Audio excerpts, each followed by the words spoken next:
Okay guys, this time we're going to be taking a little closer look into the actual mock-up part. You won't really need this to upload to merch, but you can use this on for your advertising, for your promotions, to be able to share on Facebook. I'd mentioned before Instagram, stuff like that. So this is just going to give you an idea of a few different options available, and just kind of how to make them look a little, a little better polished than just throwing a picture up. So anyway, we've got Inkscape opened as usual, and then what I'm going to do, excuse me, what I'm going to do is I'm over here on Pixabay, and I'm just going to grab this brick wall.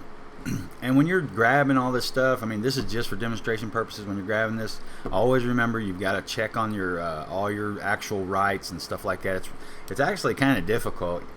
Honestly, I would suggest just kind of taking a pretty quality, fairly quality photo of a wall or of your back fence. Like you come over here and look on Pixabay, and this somewhere here. There was just like, there it is. It just kind of looks like a back fence, a fence in someone's backyard. I mean, you can go out there and take a picture of something you think is going to look good in the back of in the back of your mock-up. And it depends, like this would lend itself better to a more grungy type design or a streetwear type design. And if you're doing something kind of like on meditation or yoga or something, you might want something a more tranquil looking background, but we're just going to work with this one for today. So we'll right click that, click copy image, and we'll go back over to Inkscape, right click and paste. So now we've got our brick wall. Now you'll notice this is I've talked about this a little bit before, but this is a JPEG. It's an actual image, and we're not going to need to convert this or anything in this, with what we're doing this time. But you need to take note of this 960 by 369, because what we're going to do is we're going to come in here, we're going to grab a square. I've already, like, your square is probably going to look like this.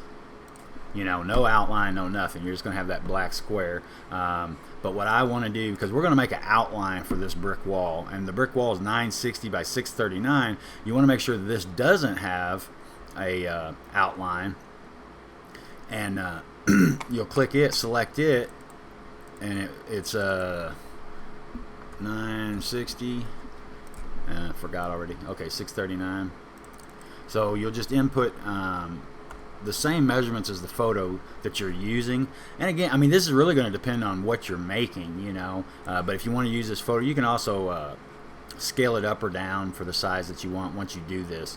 Okay, so we've got this at 960 by 639. Now what you're going to do is you're going to hold down on the shift button, and we're going to use red in this case, but you'll hold down on the shift button, you'll come down here and you'll select red, which gives you that red background. And then you can come down here, one of two things.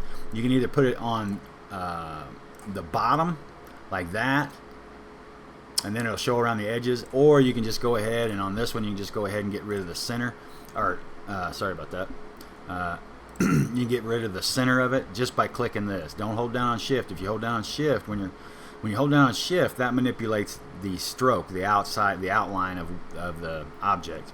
So you just hit that white X right there.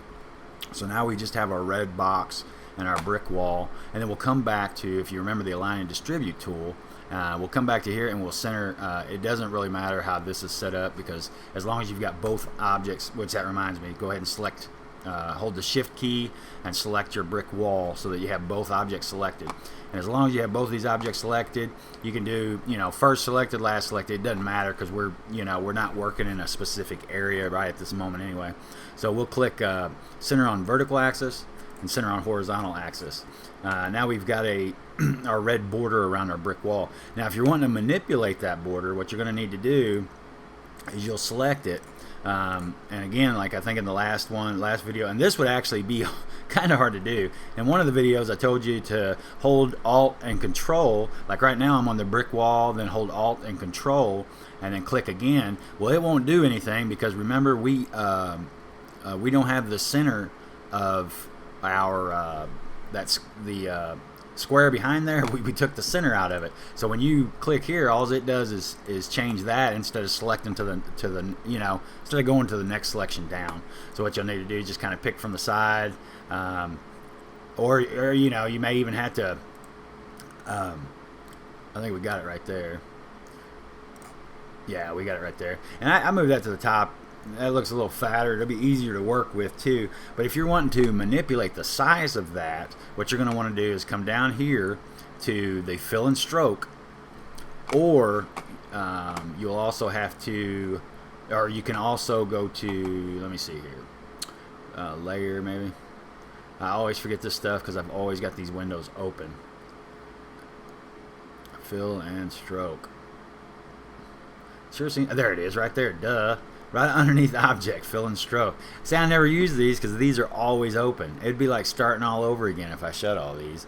But anyway, so you'll just come to fill and stroke like that, and then once it's open, it stays open, or at least it does on Linux Mint with this, with how I'm set up. And then what you'll do is with the square that you're wanting to, with the box that you're wanting to manipulate, you'll go to stroke style, and then you'll see where it says width and then 10 pixels, and you can change that to say 15.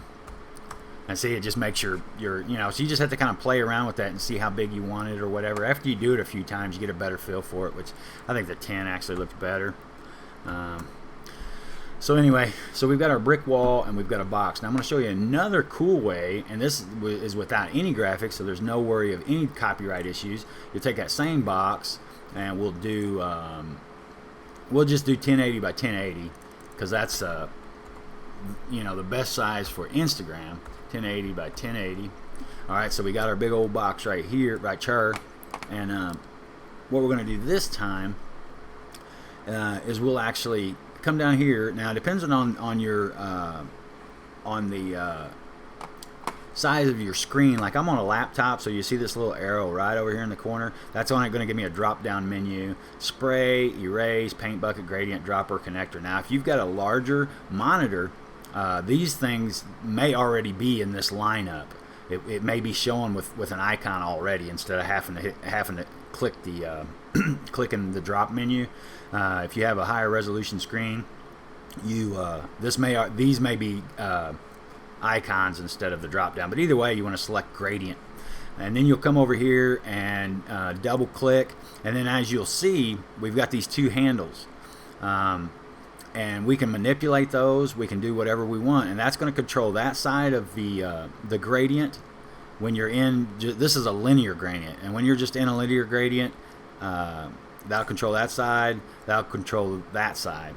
You can also change the colors. So, like, say we want to go from dark blue to light blue. So we got light blue there. We'll select this one, or dark blue there. We'll select this one. Now we got a light blue, and what you can do is you can bring your dark up if you need to. We can even pick this greener blue so we can tell a bigger difference between the two or whatever. And then you also have the option of, say, like you want to go from a light blue to medium blue, or that dark blue, or wait, we'll make that one the dark blue, and then you can actually come in here, and when you're on the line wherever you're at, you can create another handle. So you double click that and see, now we've got another one, and it's also selected, and we'll make that say purple. Now these aren't, this is pretty gaudy, I know, but I'm wanting it to be kind of bright so that you can see what's going on. So anyway, you can play with these gradients. I'm actually going overboard. It really looks, here I'll show you kind of what I would probably do. You can just maybe like I don't know, maybe just the light blue to the dark blue would have been fine without the purple. So maybe we can, oopsie daisy, trying to remember how to, I don't even remember how to get rid of that one. And see, this is another thing that sometimes it actually don't look too bad. Like you put your shirt in the middle, and then you kind of have a horizon and you kind of have a, what appears to kind of be a sky, sky and a horizon type thing going on. We'll just leave it like that. You kind of get the idea. You can play with this. You can move it around. One graphic I just finished with, it was actually kind of like at an angle, and it went from a what was that? I think it was like a royal blue to a lighter blue or something, and it was kind of more of a banner shape, but it actually looked pretty good, and it was just real simple, but it just gives it that last little touch. So anyway, we're going to change that back to blue. And this is kind of what I was talking about with that graphic that I just finished. Something like that. Alright, but So there you go. There's two different options for the background of your mock-up. Now, as far as the mock-up goes, this is something that I didn't notice right off the bat, but if you go over to Merch by Amazon, and then when you're in your dashboard, you're actually going to see this resources button right here. And what you want to do is you click on that resource button, and it'll take you to this screen that I was already on. Then you're going to go to Tools. Then you have T-shirt templates, and you'll click on that, and then you can download either for Adobe Illustrator, Adobe Photoshop, or GIMP. It doesn't really matter. It'd use any of them. But you know, you can just Illustrator's probably going to be the closest thing to what you're using. As far as Inkscape goes, Illustrator is probably the closest thing, but you're going to get a PNG. You're not going to get, it doesn't matter really, like the Adobe Photoshop, I'm not for sure why it's so file hungry, but it's quite a bit more than the other two. And honestly, I'm not a Photoshop guy. I use GIMP. If I use a roster program, I use GIMP, and I really don't use it much at all. But I would just choose the Adobe Illustrator if you're going to be using Inkscape or GIMP, either one. I don't know why those files are so much bigger, but the resolution should be the same with all of them. So anyway, and then once you've got that downloaded, whichever one you choose, like, you know, you click it, you'll get your download, you'll get a zip file. And then this, once you open the zip file, this is what it'll look like. And as you can see, we've got all the choices of colors. And this is one, like, you'll actually have a choice between like Anvil and AA, I think, or something like that. But anyway, once you get the file, it's going to look like this. And then we'll take, I don't know, 2 or 3 colors.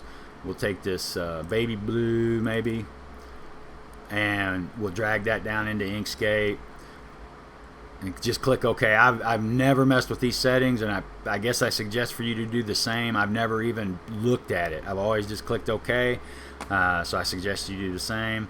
And then we can do of course, I say that now, there may be some use for that for you. I don't know. I've never had a use for manipulating those, so I've just always just imported it.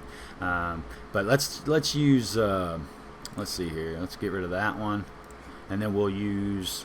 I want to do maybe, I don't know. You can do like, we'll do 3 or 4, and then we can just drag it down. There's 2, okay, and then we'll do maybe. I was wanting to kind of show you how you can stack, you know, kind of stack a couple shirts on top of each other and kind of make it look cool. Silver. This is the last one. And then okay. All right, so we got our three mock-up, the shirt templates. And again, there, you know, there's a lot of different places that you can actually get these. You just got to kind of shop around. It just really depends on what you're wanting. I'm not actually going to mess with putting a design on the shirt itself. I'm going to keep all these videos pretty short so that you can go back and reference them really quick if you need to for something that you forgot. So I'm not even going to bother putting the image on these or any kind of graphic.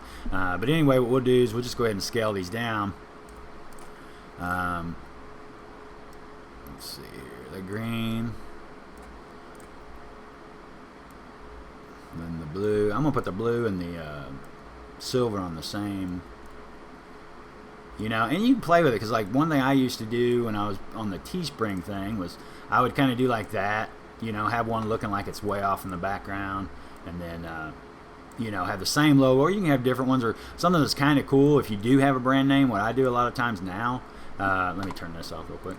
It'll have a lot of brand. If you have your own brand name, I've been doing like if this was my ad right here, I've actually been doing like, you know, maybe move this one over so that you can't see it quite so good, but actually put your brand name on that shirt in the back, you know, and then you'll actually put your logo that you're trying to sell, the one that you're marketing.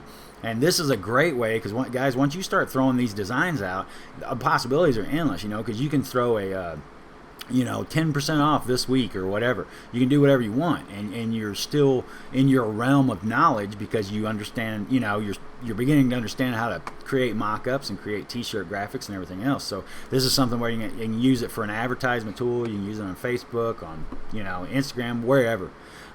So anyway, and then after this, like I said, you'd put your graphic on, and you can come in here and you know, same thing. We went over text before. We'll go over text more too, but you just, you know, we'll just write text, and then maybe white, And then maybe something cool like, let's do something that I would never use on a t-shirt.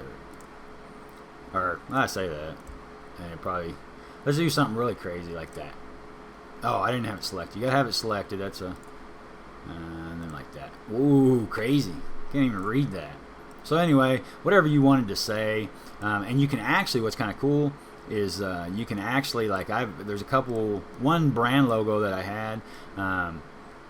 It kind of looked cool. I'd put it like that, and then you can actually come in here and remember how we talked about turning down your opacity. So you can turn down your opacity a little bit like we did before, but then you can also come up in this blur, and if you blur that, you can actually kind of make it look like it's sprayed, like spray painted on the wall. If you mess with it a little bit back and forth, you can make your logo look like it's kind of spray painted on that wall back there.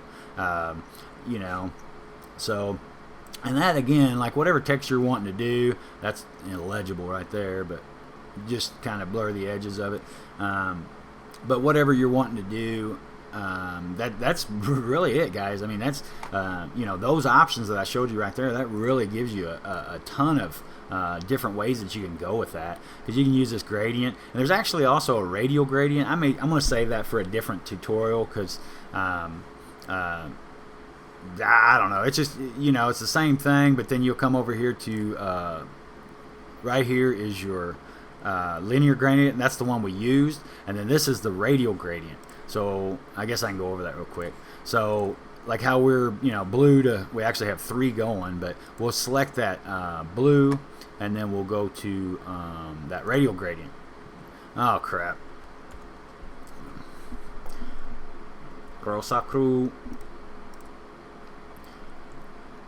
Actually, I think I'm almost positive I'd have to actually add that border after the gradient, or I'll have to duplicate it and then add the gradient to the other. So what we'll do, we can duplicate that, then we'll push it to the bottom, then we'll click this one, then do our gradient.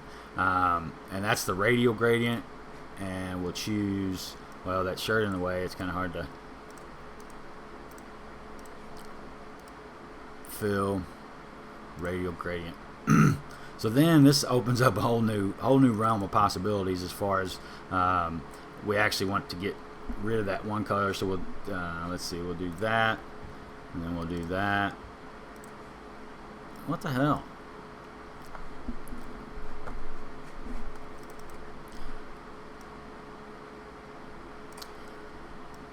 But anyway, you can make your colors like far enough apart to where, like, if we was doing a pink, no, but you can make your colors far enough apart to like that, to where you can tell a big difference between the, and then when you've got your shirt out, you can almost make it look like a halo. If you mess with it a little bit, you can kind of make it look like the, it's just kind of radiating behind the shirt if you get it lined up right, kind of like that, and probably make it a little bigger. But like I said, I'm trying to make these short and then just let you play with it. And if you got any questions, let me know. But a lot of this stuff, you just got to toy around with it, and you'll figure it out. I mean, once you kind of, oh, okay, I got it, yeah. And then once you've done it a few times, you'll understand. No biggie.